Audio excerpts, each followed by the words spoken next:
মহান সৃষ্টিকর্তা প্রকৃতির এই অপরূপ সৌন্দর্য সবকিছুই সৃষ্টি করে পাঠিয়েছেন আমাদের রিজিকের জন্য। আসসালামু আলাইকুম ভিউয়ার্স, আপনারা সবাই কেমন আছেন? আমি আলহামদুলিল্লাহ আপনাদের সকলের দোয়ায় ভালো আছি।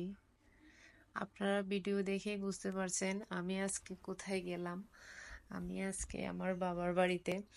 এত সুন্দর মনোরম পরিবেশ, যেখানে গেলে পরে যে কোনো মানুষের মন ভালো হয়ে যায়। আমার যখন কিছু ভালো না লাগে তখন আমি সেই বেশি চাচাতো ভাই বোন সকলকে নিয়ে সেখানে যাই, আমার মনটা অনেক ভালো হয়ে যায়।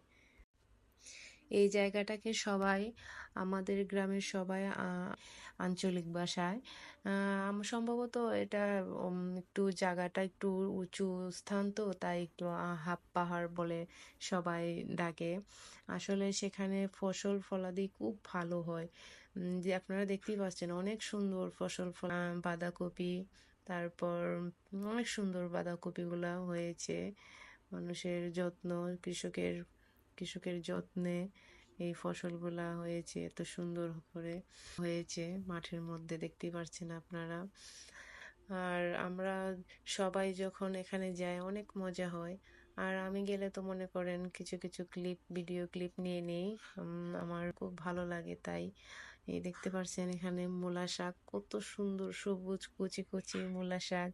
আমার তো দেখেই উঠিয়ে নিয়ে যেতে ইচ্ছে করতেছে। যাই হোক, অন্য জনের ফসল নষ্ট করার কোনো মানেই হয় না। যার ফসল সে খুব কষ্ট করে ফসল ফলিয়েছে কিছু অর্থের আশায়, আর সেই ফসল নষ্ট করা আমাদের কাজ না। আপনারা দেখতে পাচ্ছেন সূর্য ডুবে যাচ্ছে, আমাদের বাড়ি ফিরতে হবে। এখানে ধান ক্ষেতও আছে, ধান পাকা শুরু হয়ে গেছে। এক পাশে ধান ক্ষেত, অন্য পাশে শাকসবজি, সব রকম শাকসবজি এখানে পাওয়া যায়। মনে করেন আমাদের এখানে কারো বাড়িতে কোনো সবজির কোনো অভাব থাকে না। যখন যার পরিবারে যেটার অভাব থাকে সবাই এখান থেকে গিয়ে নিয়ে আসে। কেউ টাকা দেয়, কেউ টাকা না দিলেও কিছু বলে না। এই যে কি সুন্দর টমেটো গাছ, টমেটো ফুল এসেছে কিন্তু টমেটো আসেনি এখনো। কিছুদিন পর টমেটো চলে আসবে। টমেটো গাছগুলোকে দেখতে খুবই ভালো লাগতেছে। টমেটো গাছে অনেক যত্ন করছে, খুঁটি দিছে যাতে গাছগুলো হেলে না পড়ে। আপনারা দেখতে পাচ্ছেন খুব সুন্দর সুন্দর ফুলকপি, সাদা দবদবে টাটকা।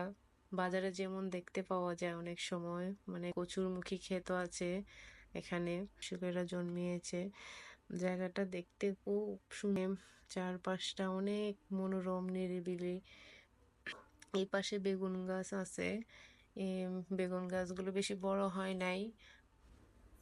আমাদের গ্রামের সকলেরই এখানে কম বেশি জায়গা জমি আছে, যার যার জায়গা জমিতে সবার নিজেদের সাধ্যমতো সবজি চাষ করে।